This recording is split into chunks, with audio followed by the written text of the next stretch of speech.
If you only have a couple minutes for scripture today, I got you. Welcome to today's bite-sized Biblecast. I'm using YouVersion's verse of the day, and we're reading out of the ESV, and today's verse of the day is Psalm 23, verse 4. Even though I walk through the valley of the shadow of death, I will fear no evil, for you are with me. Your rod and your staff, they comfort me. This is another one of those verses that, especially if you grew up in the church, you have at least heard it. You are familiar with it. You may even have it memorized. In your memory, like mine, it might begin with "Yea, though I walk," instead of the more modern "Even though I walk." But this is another one of those that I want to challenge you to strip away your current understanding of it and look at it with fresh eyes, so you can really hear and understand and say, okay, God, I don't want to just hear this and it trigger an automatic response of, oh, how nice, oh, how comforting, and that's it. No, let's actually dig in and see what truth is in here. This God challenged me a bit on this today. First of all, the valley of the shadow of death is going to look different for everyone. Whatever you're dealing with right now, it's going to look different from what I'm dealing with, what people on the other side of the world are dealing with.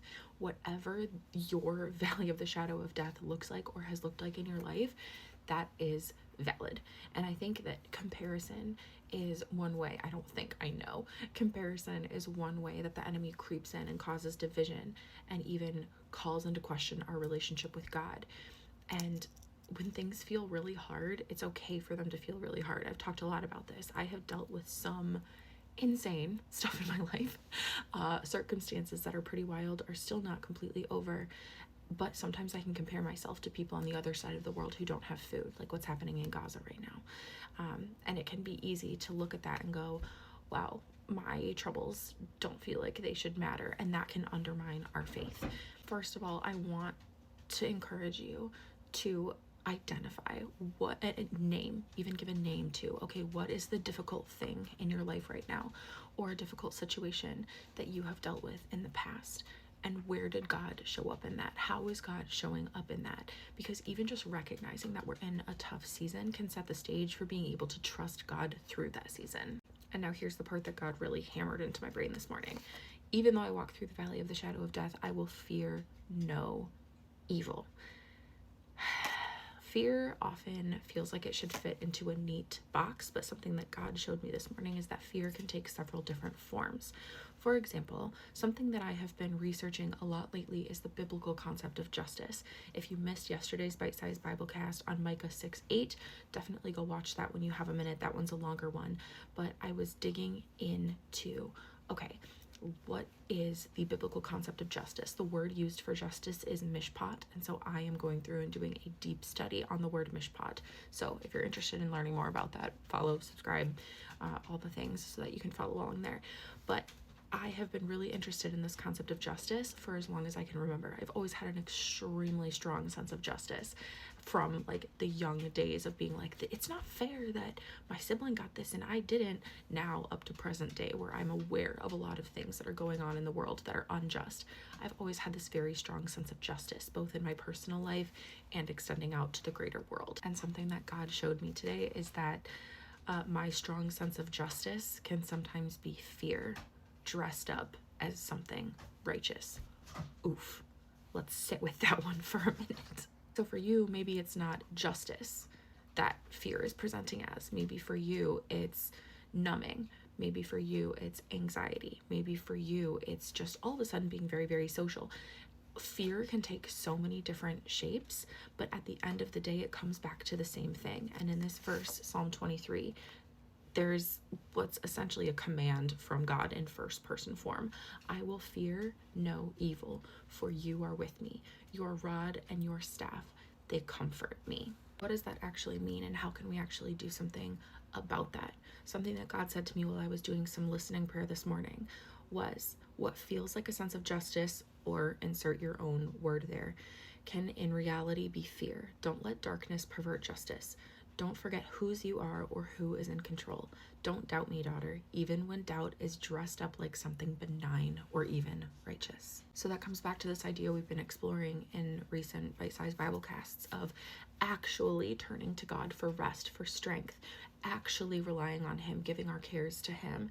And I created a practical tool. I posted a video about it yesterday as well. If you go to rachelgrit.com/13, just like the number 13, I created some really cute autumn wallpapers. But the point of them is that they have a prayer on them that God helped me write, because I'm in a season right now where there's a lot of mental shifting that has to take place, where something will come to mind and make me angry or scared or doubt, or even just get distracted from what God has put in front of me right now. And so this prayer that God helped me craft, I'm really into crafting prayers right now. The book Crafted Prayers by Graham Cook is phenomenal. I highly recommend it.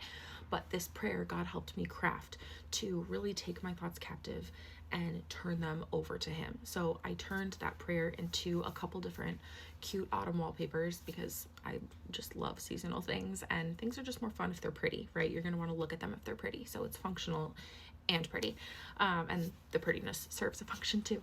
So go to rachelgrit.com/13, like just the numbers. Well, I'll just put on the screen here, to download those. And that is a functional, like practical tool to help you, whatever season you're in, kind of use that fear. Once you identify what fear is dressing up as, for me, a lot of times it can be a sense of justice, like this righteous, angry justice. Once you figure out what your fear is dressing up as and are able to identify it, you can use those feelings and use that emotion coming up as a trigger to turn it over to God. And this prayer is a really great way to, without having to put a lot of thought into wording, because sometimes just having to word something a certain way and not knowing how to can stop us from praying. So I created these wallpapers to have that just front and center, so you really easily can just look at your phone, something that we all have in our hands for better or worse all the time anyways, and just be able to turn that over to God in an effective way. Verbal surrender is a huge tool in my faith that has helped me grow a lot, so I want to encourage you to do that as well. So today's action item is a little self-serving. Well, it's not. I want to share this with you, and I created this in order to help you as well as myself. I created it for me, but then I'm sharing it with you. You know what I mean. So go to this website right down here and download one of those wallpapers, and then leave a comment telling me which one you chose, but also what have you identified that your fear is dressing up as. Right, that is all I have for you today. So make sure you follow for more. Subscribe to my podcast. It is rachelgrit.com/podcast. Go subscribe, leave me 5 stars on Apple Podcasts or Spotify or wherever you listen. It's all over. And I will see you in the next one.